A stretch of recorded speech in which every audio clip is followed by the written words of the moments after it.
Good evening. আজকে আমি লজিকের পরবর্তী অংশটা নিয়ে ভিডিও আপলোড করছি। ভিডিওটি সম্পূর্ণরূপে দেখো।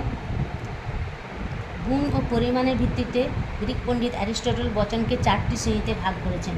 অ্যারিস্টটল এই 4 প্রকার বচনকে যথাক্রমে এ, ই, আই, ও এই সাংকেতিক চিহ্ন দ্বারা চিহ্নিত করেছেন। প্রথম বচনটা হচ্ছে ইউনিভার্সাল অ্যাফার্মেটিভ প্রপোজিশন, অর্থাৎ সামান্য সদর্থক বচন। এই বচনটার নাম করেছেন এ। এই বচনের উদ্দেশ্য সমগ্র বাচ্চাত্ব বিধেয়ের দ্বারা স্বীকৃত হয়, যেমন সকল মানুষ হয় মরণশীল। এই মানুষ উদ্দেশ্য পদটি এস চিহ্ন দ্বারা এবং মরণশীল বিধেয় পদটি পি চিহ্ন দ্বারা চিহ্নিত।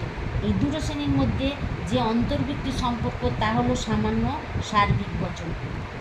আর এখানে এই সকল মানুষ বলা হয়েছে বলে মানুষ পদটি ব্যাপ্য, কিন্তু মরণশীল অর্থাৎ মরণশীল পদটি অবাক্য, যেহেতু মরণশীল কথা মানুষ ছাড়াও অন্যান্য জীবের ক্ষেত্রে প্রযোজ্য। আর এর আকার হলো এস পি বা ইজিক্যাল টু জিরো। দ্বিতীয় বচনটি হচ্ছে ইউনিভার্সাল নেগেটিভ প্রপোজিশন, অর্থাৎ সামান্য নঙর্থক বচন। এই বচনের নাম দিয়েছেন ই। এই বচনের উদ্দেশ্যে সমগ্র বাচ্চাত্ব বিধেয়ের দ্বারা অস্বীকৃত হয়, যেমন কোনো মানুষ নয় পূর্ণ। এর অর্থ হলো প্রথম শ্রেণীটি দ্বিতীয় শ্রেণীর বহির্ভূত।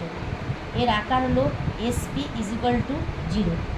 তৃতীয় নাম্বার হচ্ছে পার্টিকুলার অ্যাফার্মেটিভ প্রপোজিশন, বিশেষ সদর্থক বচন, অর্থাৎ আই বচন। এই বচনের উদ্দেশ্য দ্বারা নির্দেশিত কতগুলো বস্তু সম্বন্ধে বিধেয় স্বীকার করে, যেমন কোনো কোনো ফুল হয় লাল। এখানে ফুল পদের দ্বারা নির্দেশিত সকল ফুলের মধ্যে কতগুলো ফুলকে লাল বলা হয়েছে, তাই এর আকার হলো SP not equal to zero. Particular negative proposition, বিশেষ নঙর্থক বচন, এর নাম ও বচন। এই বচনে এই উদ্দেশ্যের দ্বারা নির্দেশিত কতগুলো বস্তু সম্বন্ধে বিধেয় অস্বীকার করে, যেমন কোনো কোনো মানুষ নয় সৎ। এখানে উদ্দেশ্য পদে সমগ্র বাচ্চার্থকে নেওয়া হচ্ছে না। এর আকার হলো ST bar not equal to zero. এবার আমি এই নিরপেক্ষ বচনের ভেন ডায়াগ্রামের সাহায্যে বচনগুলির সাংঘাতিক রূপ দেখাবো।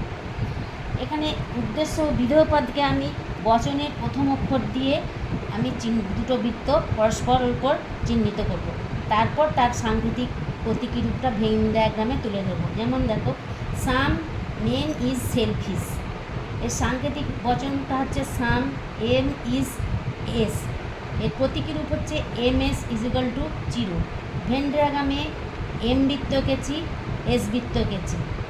এম আর এস যেখানে মিলিত হয়েছে এই ঘরটায়, মাঝখানে ঘরটা দুটোই এখানে এম এস আছে। এখানে অন্তত একটি শ্রেণীটা আছে যে হচ্ছে সেলফিশ নয়, তাই জন্য আমরা এটাকে শূন্যগর্ভ শ্রেণী না বলে ক্রস চিহ্ন দিয়ে দেখিয়েছি। 2 নম্বরে হচ্ছে নো মেন আর পারফেক্ট। এর বচনটির আকার হবে no M is P. Venn diagram হবে, ভেন ডায়াগ্রামের সাহায্যে আমরা চিত্রায়িত করলে দেখব এমপি আছে যেখানে, সেটা হচ্ছে শূন্যগর্ভ শ্রেণী, তাই শূন্যগর্ভ শ্রেণীটাকে আমরা ছায়া ফেলে দিয়েছি এভাবে। তারপরে আছে অল মার্চেন্টস আর স্পেকুলেটার্স। এটা বচনটা হচ্ছে এ বচন। অল এম আর এস প্রতীকী রূপ হচ্ছে M S bar equal to zero. Venn ডায়াগ্রামে দেখব এম আর এস দুটো বৃত্ত পরস্পরের উপর চিহ্নিত করেছি। এম বৃত্তের উপর এস বৃত্তকে এম বৃত্তের যে এস বৃত্ত যে এম বৃত্তের বাইরে থাকবে, এই অংশটি আমি চিহ্নিত করেছি। এখানে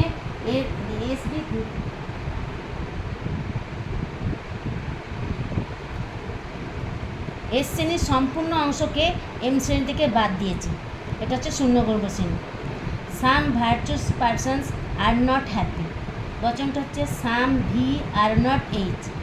বচনটা ও বচন, V H bar equal to not equal to zero. Venn ডায়াগ্রামে দুটো পরস্পর বৃত্ত আমরা চিহ্নিত করেছি। এখানে একই রকমভাবে ভি এর এইচ বৃত্তটা ভি বৃত্তের যে বাইরে আছে সেটা দেখাতে হবে, মানে ভি এর এইচটা সম্পূর্ণভাবে ভি বৃত্ত থেকে বাদ। তাই একটা শ্রেণী আছে যে অন্ততপক্ষে একজন সদস্য আছে যে এখানে নেই, তাই ছায়া না পেলে শূন্যগর্ভ না বলে এখানে ক্রস চিহ্ন দিয়ে দেখিয়েছি।